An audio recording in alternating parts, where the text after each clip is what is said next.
Salam Dr. Hera, semangat dan berpikir.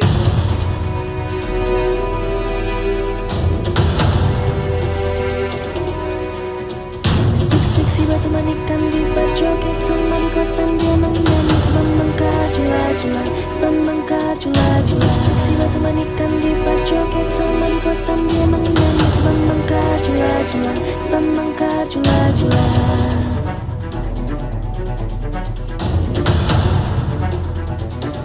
Cuplak-cuplak suang tinggal lenter membuka tondong kudel tak empong lerak-lere sopong guyung dele ake sir pong dele kopong sir pong dele kopong. Ampar pisangku belum masak sabigi diurung bari. Juga Bapak Ibu dosen yang saya banggakan dan saya sayangi, dan rekan-rekan tendik yang tidak capek-capeknya membantu kami dalam proses perkuliahan, juga rekan-rekan mahasiswa semuanya. Bapak Ibu sekalian, tagline yang saya ambil adalah, karena waktu itu malam-malam Pak Heri meminta untuk tagline dan segera, jadi ini tagline yang memang selalu saya bawa di dalam hidup saya. Boleh tepuk tangan untuk ini. Jadi ketika sejak S1, tagline ini saya bawa untuk apa? Untuk memotivasi diri saya.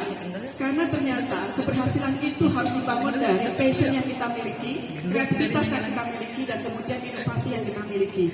Sehingga ketika kita selalu siap survival dimanapun kita berada. Maka tagline ini selalu saya bawa, dan pada hari ini pun saya hadirkan sebagai tagline untuk calon kandidat dekan. Berbuat sebelum orang lain sempat berpikir. Bapak Ibu sekalian, sebelum saya berdiri di sini, ada begitu banyak pertanyaan terhadap diri saya. Kenapa Bu Hera mau menjadi dekan di situasi yang tidak jelas di Unkris ini? Saya tidak menjawab, dan saya hanya berlalu dengan senyum. Karena kalau saya jawab, itu urusannya jadi panjang. Lebih baik saya jawab di sini. Kenapa? Karena saya menghargai yang namanya kesempatan. Saya diundang oleh panitia. Panitia mengatakan bahwa saya cukup administrasi untuk mengikuti calon kandidat dekan. Nah, ketika saya menjawab itu, tentu ada yang saya bawa. Apa itu? Gagasan-gagasan pemikiran, gagasan-gagasan untuk memajukan fakultas teknik, dan gagasan-gagasan untuk bagaimana kita berkolaborasi. Izin Pak Dekan Via, saya tadinya warga Via, Pak. Tapi karena situasi politik di yayasan, saya ditendang gak karu-karuan, dan adinda saya ini justru yang memberitahu tuh, Mas Yuri saksinya. Saya tidak tahu kalau saya ditendang di sini. Dan fenomena suara-suara jelek tentang saya di Fakultas Teknik hanya mencari gaji.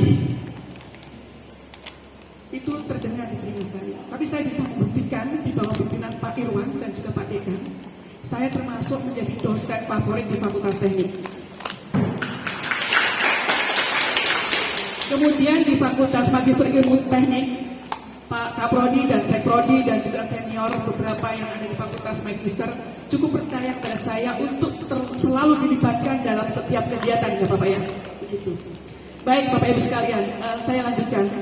Saya tadi mendengar Mas Unkris itu rasanya seperti apa yang ingin saya lakukan. Bagaimana kita bergandengan tangan, kaum cendekiawan kita itu bergandengan tangan untuk memajukan Unkris. Karena tanpa bergandengan tangan dan kolaborasi di era saat ini kita tidak akan bisa. Kita tidak akan mampu berjuang untuk sendiri. Itu. Nah, caranya bagaimana? Caranya yang akan saya bawa adalah bagaimana ya, trimatra pendidikan, etika, logika, dan kebangsaan yang dilandasi oleh agama itu menjadi jiwa kita semua, baik para dosen, baik para tendik dan mahasiswa. Bapak Ibu sekalian, tadi ada pertanyaan. Oh ya, ada suara juga yang saya dengar. Bu Hera ini newcomer, junior banget di Fakultas Teknik, nggak ada pengalamannya. Saya rasa pengalaman itu bukan tentang saya di Fakultas Teknik atau di mana. Pengalaman itu adalah sejarah kehidupan dari saya lahir sampai dengan sekarang. Dan alhamdulillah Bapak Ibu sekalian, kalau untuk pengalaman manajerial, saya pernah bekerja sama dengan PU, Litbang PU, dan waktu itu saya di-hire oleh salah satu perusahaan internasional untuk menjadi product officer. Jadi menciptakan produk-produk baru di luar dengan menggunakan bahan lain bahan lain itu saya menggunakan FRP. Mungkin Bapak Ibu sekalian tahu ya, GRP ya, Glass Reinforced Plastic. Itu saya bekerja sama dengan PU menciptakan apa? Menciptakan produk-produk untuk perumahan, kemudian kerjasama dengan industri kereta api Inka, produk-produk interior dari kereta api, dan produk-produk dengan karoseri bis. Itu produk-produk interior untuk bis, termasuk front end dan front off dan front end, supaya kecelakaan itu bisa selamat. Nanti kalau Bapak Ibu sekalian di Fakultas Teknik mau cerita tentang itu, saya siap.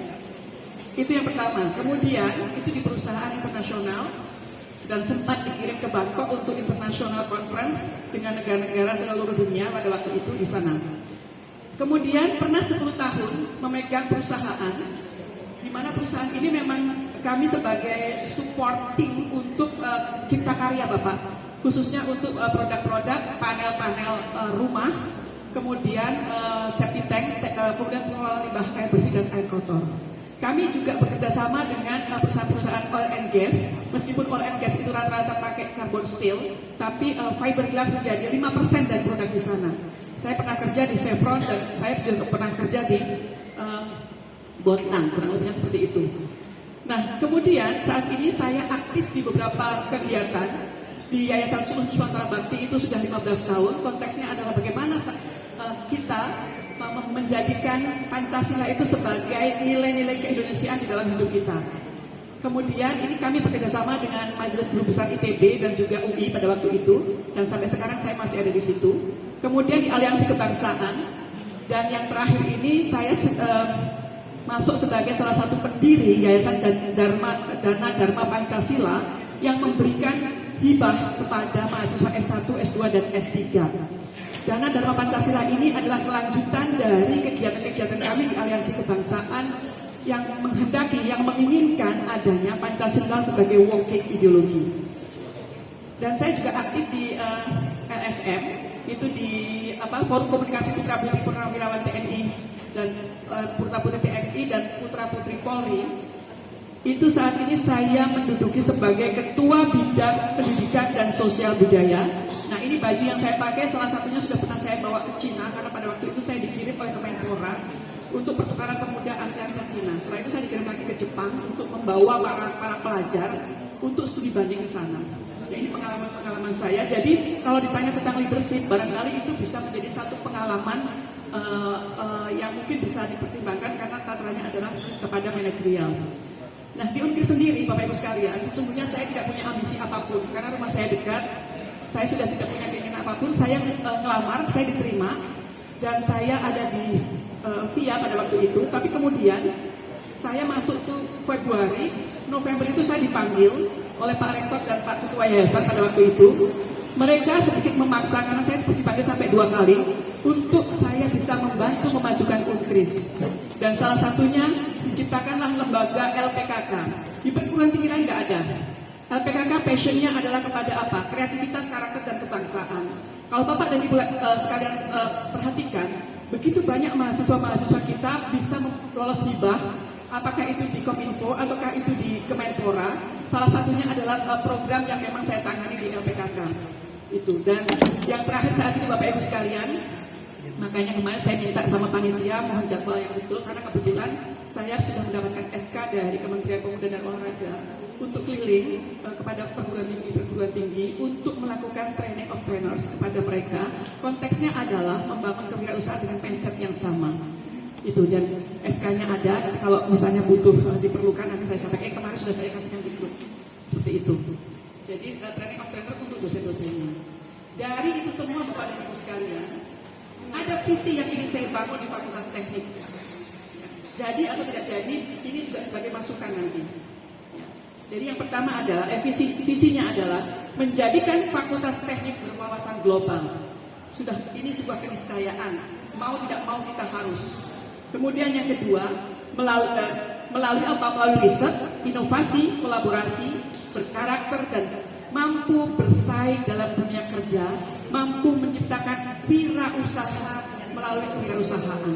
Kewirausahaan ini sudah menjadi passionnya negara pada saat ini, karena negara yang maju, ya, Amerika, Singapura, itu 12% warga negaranya adalah berwirausaha. Kita baru 3,1%. negara 2024 sedang mengenjot untuk bisa sampai 3,9%. Dan ini kemarin, kalau nggak salah bulan Juni tanggal 10, itu Presiden meresmikan sebagai hari kewirausahaan bagi masyarakat kita semua. Untuk mencapai visi itu seperti apa? Ini saya bagi menjadi 5. Yang pertama, menyelenggarakan pendidikan yang mengedepankan trimatra pendidikan, etika, logika kebangsaan yang didasari oleh nilai-nilai keagamaan dengan semangat kewirausahaan. Yang kedua, menyelenggarakan penelitian yang memberikan dampak sosial positif, terukur dan berkesinambungan. Yang ketiga, mengimplementasikan hasil-hasil penelitian sebagai bentuk pengabdian kepada masyarakat yang mensejahterakan kehidupan sosial lebih baik. Yang keempat, berperan aktif dalam kegiatan sosial yang berwawasan global dan bermanfaat bagi masyarakat.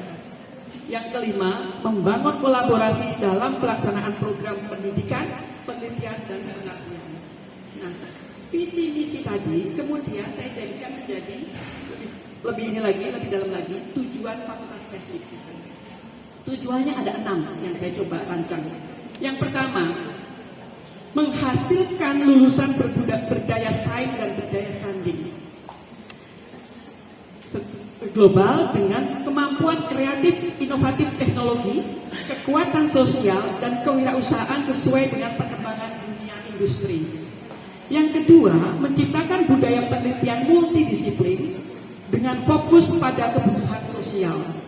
Yang ketiga, menghasilkan karya-karya kreatif dan inovatif dari semua prodi dan bermanfaat dalam mendukung penguatan sosial masyarakat. Yang keempat, menumbuhkan akademik entrepreneur. Yang kelima, memperkuat kepercayaan stakeholder. Yang keenam, membangun jejaring kolaborasi untuk meningkatkan kualitas SDM, kualitas hasil produk riset, dan jejaring cendekiawan dalam karya ilmiah. Bapak Ibu sekalian, kita paham betul, tadi juga Pak Ketua Pelaksana menyampaikan, ada begitu banyak persoalan dari sini, tapi kita akan menuju kepada Fakultas Teknik saja. Fakultas Teknik itu adalah fakultas paling besar, dia punya 10 prodi. Tentu permasalahannya adalah permasalahan yang sangat pelik, rumit, dan ribet. Saya tidak akan membahas secara detail, nanti barangkali bisa didiskusikan pada sesi yang lain. Tetapi saya punya cara untuk mampu menyelesaikan persoalan-persoalan yang ada di Fakultas Teknik dengan 3 cara. Tata nilai, kita bangun tata nilainya. Melalui apa? Pendidikan, sarana dan prasarana pendidikan, kemudian kecakapan dosen, kecakapan teknik dalam mendukung perkuliahan, etika mahasiswa, dan ketentuan-ketentuan lain dalam membangun tata nilai sebagai luaran dari hasil pengajaran dan pendidikan. Kemudian cara yang kedua adalah dengan tata kelola. Jadi perlu adanya kolaborasi antara stakeholder. Kemudian kita mematuhi peraturan-peraturan yang sudah menjadi ketetapan bersama. Nah, luarannya Fakultas Teknik harus memiliki budaya. Budaya apa? Budaya integritas. Ini tentang kejujuran. Budaya apa ini? Meritokrasi. Jadi Fakultas Teknik akan melihat passion, talenta daripada dosen, teknik, dan mahasiswa. Untuk itu kita dorong bisa bersaing di dunia luar. Kemudian apa? Kita harus mampu berorientasi pasar yang berkeadilan. Fakultas Teknik juga memiliki budaya pragmatisme. Artinya apa? Berorientasi kepada tujuan. Kemudian harus stabil, bijak, dan kemandirian. Barangkali kemandirian ini nanti akan saya uraikan satu persatu. Karena saat ini juga kita tidak bisa hanya menunggu dari atas. Apalagi tadi saya mendengar suara-suara yang cukup mengerikan. Ada yang bilang katanya minum bensin dan lain sebagainya. Rasanya itu menjadi sesuatu yang menurut saya kok ya itu keluar dari seorang akademis gitu, maksudnya kayak gitu. Kemudian yang ketiga itu tata sejahtera. Tata sejahtera ini penting kepada Ibu sekalian. Dosen, teknik, dan mahasiswa sesuai kinerjanya masing-masing terukur, harus terukur, itu ada luarannya. Caranya bagaimana? Mengedepankan bukan lagi resource base yang tadi hanya menunggu tetesan besar dari atas gitu ya, dari depan gitu ya. Tetapi bagaimana kita mampu melakukan knowledge base? Karena ini fakultas teknik, fakultas yang syarat dengan teknologi. Mestinya segala sesuatu itu bisa dilakukan rekayasa, baik itu rekayasa engineering ataupun rekayasa sosial melalui ekonomi knowledge. Salah satu caranya bagaimana? Kita bisa kerjasama dengan lembaga-lembaga riset dan melakukan inovasi-inovasi bersama dengan kementerian dan lembaga serta swasta dan alumni. Bapak Ibu sekalian, knowledge based ekonomi ini sudah pernah saya lakukan dengan Kementerian PU pada hasil penelitian mereka, dan saya mampu melakukan dagangnya, jualnya, kayak gitu. Jadi nanti sesi tertentu jika ada pertanyaan saya akan jawab dengan sangat jelas. Bapak Ibu sekalian, ini memiliki tugas utama yaitu pendidikan, pendidikan dan pengabdian kepada masyarakat. Nah, programnya apa? Program di dalam pendidikan, penelitian dan pengabdian tentu adalah program yang saling terintegrasi, saling satu dan yang lain itu saling berkaitan, tidak bisa dilepaskan. Nah, ini ada beberapa concern yang ingin saya sampaikan. Yang pertama, kita mesti menjalankan keputusan atas peraturan gimana kementerian khususnya masalah pendidikan. Nah, internalnya bagaimana? Internalnya kita harus mampu merancang RPS kita, rencana program studi kita. Dengan apa? Capaian pembelajaran, CPNK, kemudian deskripsi, kemudian luaran referensi buku yang digunakan itu harus jelas dan itu harus digunakan oleh semua dosen kita sama. Saat ini Bapak izin, saya ngajar kewirausahaan, satu prodi 3 SKS, prodi yang lain 2 SKS. Itu kan bingung kita ngajarnya, padahal masih satu fakultas. Jadi nanti ke depan harus ada RPS yang jelas dan itu harus ditandatangani oleh Ketua MKDU dan ditandatangani oleh Kaprodi masing-masing dan dilegalisasi oleh dekan. Jadi itu bisa sebagai acuan. Kemudian yang kedua, yang berikutnya adalah metode pembelajaran, alat pembelajaran itu harus jelas dan tersedia.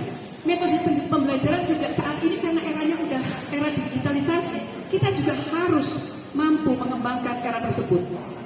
Kemudian Bapak Ibu sekalian, MKDU bukan mata kuliah tempelan atau bukan mata kuliah yang buat pelengkap penderita. MKDU itu adalah mata kuliah pembentukan karakter, sehingga dosen-dosen pengampu ini harusnya disertifikasi, disamakan persepsinya. Kalau perlu nanti modul-modulnya kita siapkan bersama, dosennya kita sertifikasi terlebih dahulu. Minimal itu yang diajarkan. Kalau mau lebih silakan. Sehingga antara dosen yang satu dan yang lain itu kualitasnya paling tidak sama, referensinya juga sama, luarannya fakultas unif sama untuk MKDU. Dan kita buat kompetisinya dengan cara apa? Kita buat festival MKDU. Kemudian untuk core ilmu Bapak Ibu sekalian, saya mengajar fakultas teknik, tapi mahasiswa ketika saya tanya, dosen kalian mengajar dengan standar apa? Tidak ada yang bisa bunyi. Di era saat ini Bapak Ibu global, kalau kita tidak menguasai satu saja minimal standar, itu kita gak bakal laku dan gak bakal bersaing di dunia luar. Saya menguasai ASCII, saya menguasai JIS, saya menguasai British, saya menguasai ASTM. Sehingga mau pergi kemanapun ketika melakukan rekayasa social engineering, itu pasti bisa tercapai. Kemudian yang kedua, pembimbing PA itu harus disesuaikan dengan isu-isu kekinian. Waduh, masih banyak cerita. Kemudian 20 menit soalnya. Kemudian dosen harus upgrade knowledge. Kemudian penelitian Bapak Ibu sekalian kurang lebih sama, tetapi kita harus fokus kepada SDGs, dan dari SDGs yang 17 itu kita pilih mana yang cocok dengan fakultas kita. Kemudian kita harus mengikuti hibah internal, eksternal dan mandiri. Kita kolaborasi dengan perguruan tinggi, kita kolaborasi dengan pemerintah triple helix atau pentahelix. Kemudian hasil yang tadi dimasukkan ke pendidikan sebagai begitu juga yang pengabdian kepada masyarakat. Oke, Bapak Ibu sekalian, saya minta waktu sedikit lagi, 5 menit lagi. Dosen, Bapak Ibu sekalian, ada 2 concern saya, dosen dan mahasiswa. Dosen Bapak Ibu sekalian, yang menjadi persoalan adalah terkadang dosen itu dicela, dilecehkan. Padahal ya, kita akan mudah untuk mengatakan bahwa yang membuat suatu bangsa kokoh dan maju, tidak mudah untuk mengatakan bahwa apa yang membuat suatu bangsa kokoh dan maju, namun mudah untuk mengatakan bahwa kapan bangsa ini goyah eksistensinya, bila mana generasi yang sedang berkuasa melalaikan pendidikan generasi penerus, melalui pelecehan terhadap kinerja pengabdian nomor 1 di bidang pendidikan yaitu dosen. Saya tidak tahu apakah situasi kita saat ini sedang seperti itu ya. Kemudian concern saya yang kedua adalah mahasiswa. Karena jantungnya Unkris itu ada di mahasiswa. Sehingga mahasiswa itu butuh perhatian. Kita perlu menyiapkan 3 hal. Yang pertama adalah student welfare, kemudian student interest, dan kemudian student of the region. Jadi bagaimana kita menyiapkan mereka untuk lulus dan berdaya saing. Student interest, bagaimana kita mewadahi mereka melalui forum komunikasi. Dan alhamdulillah Bapak Ibu sekalian, di Unkris kebetulan saya menjadi salah satu pembina dari Sanggar Seni Unkris yang beberapa kali memang sudah sering juara dan juara. Dan kemudian student of the competition, kita harus mendengarkan mereka dari